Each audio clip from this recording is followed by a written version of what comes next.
Hello guys, hi, welcome to our channel. So ఇవాల్టి మన short medical term ఏంటి అంటే ప్లీజియా అనేది పెరాలసిస్ టు ద బాడీ అన్నమాట. సో పెరాలసిస్ వచ్చినప్పుడు బాడీకి ఏ ఏ పార్ట్స్కి ఎఫెక్ట్ అయితే ఏమంటారు, లేదా బాడీ పార్ట్స్కి రెండు కాళ్ళకి రెండు చేతులకి వస్తే ఏమంటారు, ఆ టర్మినాలజీ అనేది అయితే చూసేద్దాం. సో హెమీప్లీజియా అంటారనమాట. హెమీప్లీజియా అంటే half of the body paralysed అయిపోతుంది అన్నమాట. లైక్ లెఫ్ట్ హ్యాండ్ కానీ లెఫ్ట్ లెగ్ కానీ, లెఫ్ట్ హ్యాండ్ లెఫ్ట్ లెగ్ అయ్యాయి అనుకోండి, వెంటనే దాన్ని హెమీప్లీజియా అనేసి అయితే అంటామన్నమాట.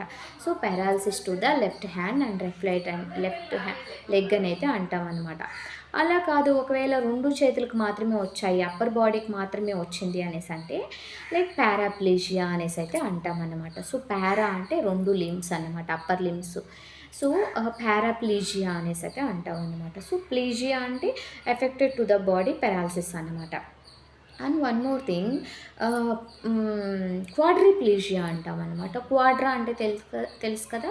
సో ఫోర్ అన్నమాట అర్థం. So both hands both legs total body effect అయిందనుకోండి, దాన్ని క్వాడ్రాప్లీజియా అని అయితే అంటాం అనమాట.